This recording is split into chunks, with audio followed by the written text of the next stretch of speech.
পিবির হিসেবে বড় গরমিল ধরা পড়েছে। গত অর্থবছরে 10 মাসে পণ্য রপ্তানির যে তথ্য প্রকাশ করা হয়েছে, প্রকৃত আয় তার চেয়ে প্রায় $14 বিলিয়ন কম।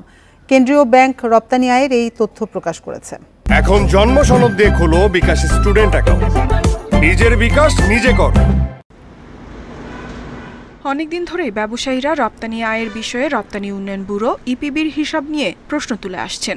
হেরফের নিয়ে প্রতিবেদন হয়েছে গণমাধ্যমেও, প্রশ্ন তোলে আইএমএফও। এই বিষয়ে কয়েক দফা বৈঠক করে বাংলাদেশ ব্যাংক, এনবিআর ও ইপিবি। এরপরই প্রকাশিত হয় রপ্তানি আয়ে বড় গরমিলের তথ্য। ইপিবির হিসাবে বিদায়ী অর্থ বছরের জুলাই-এপ্রিল সময়ে রপ্তানি হয়েছে $4,747 কোটি পণ্য। অন্যদিকে এনবিআরের হিসাব বলছে সব মিলে $3,367 কোটি পণ্য রপ্তানি হয়েছে। এনবিআরের হিসাবকেই চূড়ান্ত করেছে কেন্দ্রীয় ব্যাংক। এর ফলে রপ্তানি কমেছে 13.80 বিলিয়ন বা $1,380 কোটি। এতে আর্থিক হিসাব ঘাটতি থেকে উদ্বৃত্ত হয়েছে, তবে নতুন করে ঘাটতিতে পড়েছে চলতি হিসাব।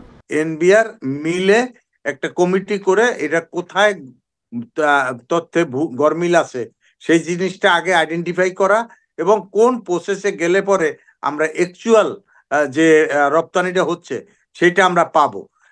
এই জিনিসটা আমরা করার জন্য বহুবার বলেছি, এটা কিন্তু আমাদের কাজ না। রপ্তানি আয়ের এই তথ্যের প্রভাব পড়বে দেশের প্রবৃদ্ধির হিসাবেও, তাই নতুন করে চাপ তৈরি হবে অর্থনীতিতে। পরিস্থিতি উন্নয়নের রপ্তানি খাতের প্রণোদনা পুনর্বিবেচনার পরামর্শ অর্থনীতিবিদদের। 10 থেকে 14 বিলিয়ন ডলারের যদি আপনি বলেন যে রপ্তানি আয় কমে গেল, তাহলে কিন্তু এই রপ্তানির একটা অংশ কিন্তু আমাদের জাতীয় যে আয়, মানে যেটাকে আমরা বলি যে গ্রস ডোমেস্টিক প্রোডাক্ট বা জিডিপি হিসাবে চিন্তা করি, সেটাতেও কিন্তু খানিকটা ইম্প্যাক্ট ফেলবে আর কি। সো ওভারঅল রপ্তানির ডেটাটা বা যে কোনো ম্যাক্রো ডেটার এটার যদি গুণগত মান ভালো না হয় বা সেখানে যদি বড় মাত্রায় ভুল থাকে, সেটা কিন্তু আমাদেরকে ইনফর্মড পলিসি নিতে কিন্তু সাহায্য করতে পারবে না।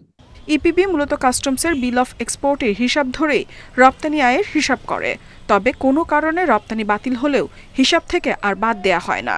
আবার উপহার বা স্যাম্পল হিসেবে পাঠানো পণ্যও রপ্তানি হিসেবে ধরা হয়। এসব কারণে রপ্তানি প্রকৃতি হিসেবের চেয়ে অনেক বেশি দেখা যায়। ইফাতারা, ইন্ডিপেন্ডেন্ট নিউজ।